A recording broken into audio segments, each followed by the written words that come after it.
안녕하십니까. 코리아 개혁TV의 고영석 박사입니다. 저는 자유민주공동체 대표를 맡고 있습니다. 그리고 코리아 교회를 담임하고 있습니다. 저는 대학생 시절에 군사 독재와 싸우느라고 10년 만에 졸업을 했던 경력이 있습니다. 그들이요 장로의 신학대학원을 거쳐서 이제 목사가 되어서 목회에 전념을 하고 신학 연구를 하고 사상 연구를 하다가 2016년 박사학위를 끝날 즈음에 동성애 독재를 알게 됐습니다. 그래서 지난 9년 동안은 동성애 독재와 싸우고 있었습니다. 그런데 여러분이 잘 아시는 것처럼 작년 12월 3일에 윤석열 대통령께서 12.3 비상계엄을 선포를 하셨습니다. 제가 이 12.3 비상계엄을 접하고 나서 문득 그런 의문이 들었습니다. 이제 한 40일만 있으면 트럼프 대통령과 공화당이 이제 미국의 모든 정권을 쥐고 특별히 상원과 하원까지도 공화당 그리고 또 이 대법원까지 보수적 인사들이 다 질비해 있는 그런 상황에서 그때 비상계엄을 했으면 좋지 않았을까 그런 생각을 했댔거든요. 저는 대학생 시절에 민주화 운동을 했고 그 뒤로 주사파 세력이 한국에서 이제 퍼져가는 과정을 제가 다 지켜봤습니다. 여러분이 잘 아는 것처럼 1985년 김영환에 의해서 북한의 단파 방송을 듣고 주체 사상을 그가 이제 받아 적어서 대학가에 뿌리기 시작하면서 한국에서 주체 사상이 자생적으로 생겨났습니다. 나중에는 이제 북한의 김일성이 그 소식을 알고 간첩을 보내가지고 이 주체 사상을 퍼뜨렸던 김영환이를 북한으로까지 초청을 해서 지시를 내려서 이제 그 다음부터는 자생적으로 만드는 이 주체 사상 그룹과 북한과의 연계를 하면서 한국 사회 안에 이제 이 주체 사상이 퍼지고 있다는 걸 누구보다 잘 알기 때문에 언젠가는 이것을 일소하기 위해서 한국 사회에 근본적인 혁명이 일어나야 된다고 생각은 했지만 대통령이 그거를 알고 비상계엄을 한 것에 대해서 저는 개인적으로 마음속으로 지지를 했던 겁니다. 그러나 시점에 있어서는 너무 잘못 잡은 거 아닌가 그런 생각을 했었어요. 그런데 한 달이 지나고 나서 왜 하나님께서 윤석열 대통령의 마음속에 2024년 12월 3일에 비상계엄을 하게 하셨는가를 제가 알게 됐어요. 왜 그러냐면요. 비상계엄이 이제 선포되고 나서 2시간 만에 해제가 됐잖아요. 이제 그리고 곧바로 이재명과 더불어민주당 그리고 좌파 언론들 그 다음에 시민단체들에 의해서 이거는 내란이고 윤석열은 내란의 수괴라는 프레임으로 전 국민을 선동을 했죠. 그러니까 한때 윤석열 대통령은 탄핵을 받아야 된다는 그 여론조사가 80%에 육박하기도 했어요. 그런데 이렇듯 윤석열 대통령의 비상계엄이 2시간 만에 해제된 걸 보고 2030들 안에서 의문이 생긴 거예요. 한 26년 동안 검사 생활을 하고 마지막 검찰총장으로서 그거를 마치고 대통령이 되는 사람이 한국처럼 민주화된 시대에 그것도 군인 1,800명을 동원해서 바보 같은 그런 비상계엄을 하냐. 또 2시간 만에 실패로 돌아갈 비상계엄을 왜 했지? 특별히 그들이 뒤지다가 왜 국회보다 더 많은 인원을 선관위에 보내고 여론조사 기관에 보고 연수원에 보냈을까? 2030의 독특성이 의문만 생기면 인터넷을 뒤지잖아요. 유튜브를 뒤지고 그러다가 그들이 발견한 게 있습니다. 한국이 반국가 세력에 의해서 그리고 또한 친공산주의적인 세력에 의해서 이 나라 체제가 넘어가게 된다는 것을 알게 된 겁니다. 그러면서 제가 하나님의 섭리에 대해서 깜짝 놀랐습니다. 2025년 1월 20일 트럼프 지지하는 공화당이 정권을 잡게 되고 또 상원과 하원이 공화당이 압도적 다수이고 또 미국의 연방법원이 보수적인 판사로 이제 포진해 있는 상황에서 윤석열 대통령이 그때 비상계엄을 했더라면 지금처럼 극적인 반전이 일어나지 않았을 뿐만 아니라 2030이 역사의 무대에 등장하지 않았을 거란 겁니다. 2024년 12월 3일에 비상계엄을 하고 나니까 이재명과 민주당에 의해서 내란 프레임으로 가게 되고 윤석열은 내란의 수괴가 된 거죠. 그러니까 여론조사에 나온 것처럼 80%가 다 탄핵에 찬성을 했었어요. 근데 그 와중에 2030만이 의문을 품고 인터넷을 뒤지고 유튜브를 뒤지다가 지금 한국이 이 공산화 위험에 가게 됐고 이러다는 체제가 뒤집어지겠다는 걸 알게 되면서 2030이 역사의 무대에 튀쳐나오게 됐다는 거죠. 그러면서 2030 세대가 그동안 민주화 세력이 이토록 변질되어서 한국 사회가 민주공산화가 되고 그리고 신공산주의가 된 것을 알게 되면서 길거리로 나오게 되고 인터넷을 그들이 장악하기 시작하고 그리고 유튜브를 만들게 되면서 여론이 급변하게 됩니다. 그래서 지금은 탄핵 찬성과 탄핵 반대가 50대 50이 될 정도로 여론이 이제는 비등하게 된 것인 거거든요. 저는 이것을 2030 세대의 자유와 혁명이라고 이름 짓는 겁니다. 그건 단순히 2030이 정치적 관심이 많아지고 또는 우리가 말한 것처럼 잘못된 정치적 관행을 그들이 고치기 위해서 나온 것이 아니라 이제는 민주화 운동이 아니라 자유화 운동의 서막을 그들이 열었다는 것입니다. 1960년 4.19에 시작된 민주화 운동, 나중에 1972년 유신헌법 선포로 말미암아 일어난 민주화 운동, 그리고 1980년 5월 17일 전국 비상계엄으로 말미암아 시작된 민주화 운동, 그리고 1987년 대통령 직선제를 쟁취하기 위한 민주화 운동과는 다른 한국 역사의 새로운 획을 긋는 자유화 운동이 시작됐다는 겁니다. 그래서 오늘 기존의 민주화 운동과 2024년 12월 3일 윤석열 대통령의 비상계엄 이후에 2030에 의해서 지금 추진되는 자유와 혁명에 대해서 그 차이점에 대해서 여러분에게 말씀드리려고 합니다. 그런데 이런 자유와 혁명의 전 단계로서 그동안 보수 우파에 의한 운동들이 끊임없이 이루어지고 있었던 겁니다. 특별히 정광훈 목사와 강화원 집회에 의해서 한국이 지금 주사파 세력에 의해서 그리고 민주공산주의 세력에 의해서 유사 전체주의 세력에 의해서 이 나라가 북중러 쪽으로 기울어지게 되고 이렇게 되면 한국은 홍콩 같은 그리고 남미와 같은 그런 공산화 사회로 간다는 이야기를 계속했지만 주류 언론과 그리고 수많은 좌파 시민단체 그리고 민주당에서는 이거를 보수 꼴통들의 한마디로 혐오 발언이고 그리고 그들의 역사적인 그야말로 퇴보적인 행태라고 해서 치부를 했습니다. 그리고 방송에서는 전혀 보도를 해주지 않았죠. 그런데 2019년 8월 15일 정광훈 목사가 광화문에서 집회를 했습니다. 그때 문재인 대통령 하야와 그리고 자유한국당 지지를 호소하는 그 집회를 시작해서 10월 3일에는 개천절 집회에서는 사회주의자 조국을 법무장관에서 사퇴하라고 그리고 문재인 대통령 하야라고 요구를 했죠. 그리고 10월 9일에도 한글날 집회에서 청와대 앞에 행진을 시도하면서 문재인 대통령 하야라고 이야기를 했던 겁니다. 물론 그 뒤로 계속해서 이 광화문에 집회를 하면서 문재인 대통령 하야를 이야기하고 그 다음에 주사파 정권의 퇴진을 이야기를 했던 거죠.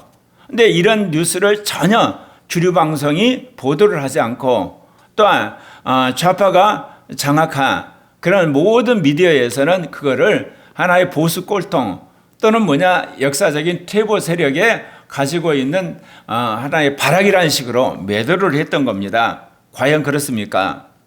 한국에 있어서 KBS, MBC, SBS, CBS 모두가 좌경화 세력이 그 방송의 편집이나 모든 것을 주도하고 있습니다. 그리고 조선일보, 그리고 동아일보, 중앙일보라는 신문마저도 이 주사파 세력이 가지고 있는 프레임에 놀아나고 있고, 그리고 케이블 TV도 마찬가지입니다. 채널 A라든지 그 다음에 TV조선이라든지 특별히 JTB 같은 경우는 노골적으로 주사파 세력들의 노선에 맹종을 해요. 말할 것도 없이 좌파 유튜버들은 계속해서 그동안 이 광화문 집회라든지 정광훈 목사의 그 모임에 대해서 계속해서 거짓된 프레임으로 그들을 몰아붙였던 것이죠. 그러나 그들이 지난 이제 5년 동안 계속해서 문재인 정권 그리고 이재명의 민주당이 북중러 지향적이 되고 계속해서 신공산주의 그리고 민주공산주의로 가는 것을 계속 고발을 했던 겁니다. 이런 과정 속에서 이제 청년 유튜버들과 청년들이 한남동 관저 집회에 참여하게 됐습니다. 그러니까 대통령이 2024년 12월 3일에 비상계엄을 하고 그거를 찾아보더니 청년들이 우리나라가 이제 북중러 세력으로 경도되어 가고 민주공산화가 되고 신공산주의가 되고 우리나라가 전체주의 사회로 가는 거구나. 이렇게 가다는 홍콩처럼 우리도 이제 그야말로 가두리 양식장에 갇혀있는 국민들이 되는구나. 그래서 뛰쳐나와서 이제 2025년 1월 3일 서울 한남동 대통령 관저 앞에 있었던 그 집회에 나타나기 시작한 겁니다. 신의 한수의 신혜직 대표가 하는 그런 이렇게 집회에 그들이 참여하기 시작하면서 이제 청년 몰이가 시작된 거죠. 특별히 신남성연대 대표 백인규 씨와 그리고 또한 그라운드C의 김성원 대표들이 참여하면서 이제 2030 세대를 깨우기 시작한 겁니다. 특별히 백인규 씨가 2030 청년은 제발 나와라. 2030이 깨어나야 나라를 구할 수 있다. 그리고 또 이 김성원 씨도 이제는 더 이상 2030은 속지 않는다. 2030이 깨어나야 나라를 구할 수 있다는 그런 이제 유튜브 방송을 하면서 모든 젊은이들이 관심을 갖게 되었던 것이죠. 그리고 또한 우리가 보건대 성재준 TV라든지 책을 읽어주는 사자 젊은 시가 얼음 사이다 같이 이재명과 더불어민주당 그리고 좌파 언론들, 좌파 시민단체에 의해서 한국이 북중로로 계속 기울어져 가고 있고 이 나라가 주사파 세력에 의해서 점진적으로 공산화가 되고 단계적으로 공산화된다는 이야기를 계속 알렸던 것이죠. 그런 와중에 이제 역사 강사인 전한길 씨가 꽃보다 전한 길에서 그가 유튜브에 이런 동영상을 올렸습니다. 2024년 12월 17일에 대한민국 무너질까 걱정이다. 그러면서 비상계엄 후에 여야가 서로 갈등하는 가운데 이렇게 가면 나라가 이제 침몰한다는 통렬한 비판을 했던 것이죠. 그리고 2025년 1월 초에 대한민국 위기는 사법부가 초래했다는 동영상을 또 올렸어요. 그리고 1월 10일경에는 대한민국의 분열은 언론이 초래했다는 방영을 했죠. 그리고 결정적으로 1월 19일에 유튜브에 대한민국 혼란 선관위가 초래했다는 그것이 수많은 청년들의 호응을 받게 된 겁니다. 왜냐하면 역사 강사인 전한길 씨는 좌익도 비판하고 우익도 비판하고 진보도 비판하고 보수도 비판하는 그러니까 팩트에 근거해서 나름대로 좌우의 잘못된 것들을 비판해 오던 사람인데 그런 시각에서 12월 3일 윤석열 대통령의 비상계엄도 비판했던 사람이에요. 그런데 나중에 본인이 인터넷을 뒤지고 유튜브를 뒤져보면서 한국의 근본적인 문제는 이렇다. 사법부와 언론과 선관위가 이 모든 문제의 근원을 알고 유튜브를 만들면서 2030이 결정적으로 뒤집어지기 시작한 겁니다. 그래서 이제 본론으로 들어가서 민주화 운동과 자유화 운동이 어떻게 다른가를 말씀드리려고 합니다. 첫 번째, 민주화 운동과 자유화 운동은 운동의 기반이 다릅니다. 기존의 민주화 운동은 오프라인 중심의 집회를 하고 시위를 하고 대학가에서 운동을 하고 노동운동이나 농민운동과 같이 물리적 공간의 활동에 의존을 했습니다. 그리고 조직적인 단체가 그것을 주도를 했으며 리더십이 중심이 되어 있었기 때문에 이 운동의 성패는 집회 규모, 그 다음에 조직적, 어떤 조직력, 그리고 이 지도자의 존재 유무가 그 모든 것들을 이제 결정을 했지만 2030의 자유화 혁명은 디지털 플랫폼을 사용합니다. 말하자면 유튜브라든지 소셜 미디어라든지 온라인 커뮤니티에서 계속해서 그들이 정보를 공유하고 그리고 동원하고 그러니까 공간에 제약이 없이 전 국민이 참여하는 방식이 되는 겁니다. 그리고 이것 또한 무슨 지도자가 있어서 조직의 명령을 받고 또는 어떤 활동에 있어서 강제성이 주어지는 것이 아니라 이 디지털 플랫폼을 통해서 자유롭게 소통이 되면서 이 기술을 통해서 급속도로 이런 어떤 정보들이 퍼져가게 되고 결집이 된 겁니다. 두 번째, 민주화 운동과 자유화 운동은 리더십 구조가 다르다는 겁니다. 기존 민주화 운동은 강력한 중앙 집중형 리더십입니다. 그렇기 때문에 민주화 시대에 김대중 선생이라든지 김영삼 이게 대표라든지 나중에는 김종필까지 그런 지도자가 있었고 나중에는 노무현 대통령이나 또는 여러 사람들이 이제 등장을 하게 되는 거죠. 예. 리더의 개인적 역량과 상징성 그리고 정치적인 지분에 따라서 영향력을 끼쳤는데 2030의 자유화 혁명에 있어서는 분산형 리더십입니다. 그리고 무리더의 방식이죠. 특정 인물이 가진 그런 어떤 리더십이 아니라 자발적으로 사람들이 의견을 모으고 참여를 했다는 겁니다. 그리고 집단 지성에 의해서 그 모든 것들을 밝혀내고 의사결정이 두드러지게 나타나는 거죠. 특정 지도자에 의존하지 않고 다양한 그룹과 개인이 주도하는 밑으로부터 그야말로 운동이 일어나고 있다 그 이야기입니다. 세 번째, 민주화 운동과 자유화 운동의 메시지 전달 방식이 다릅니다. 기존의 민주화 운동에서는 직접적인 구호라든지 전단지, 거리에 있어서 대규모 시위 같은 전통적 방식으로 메시지를 전달하기 주로 그 내용 또한 정치적인 언어 또는 굉장히 어떤 사상적인 슬로건을 사용합니다. 특별히 그들이 많이 사용한 것이 뭐냐? 독재 정권 타도, 정권 교체 이런 어떤 용어들을 사용했댔죠. 그런데 2030의 자유화 혁명에 있어서는 그들이 문화와 예술을 활용해서 대중의 관심을 끄습니다.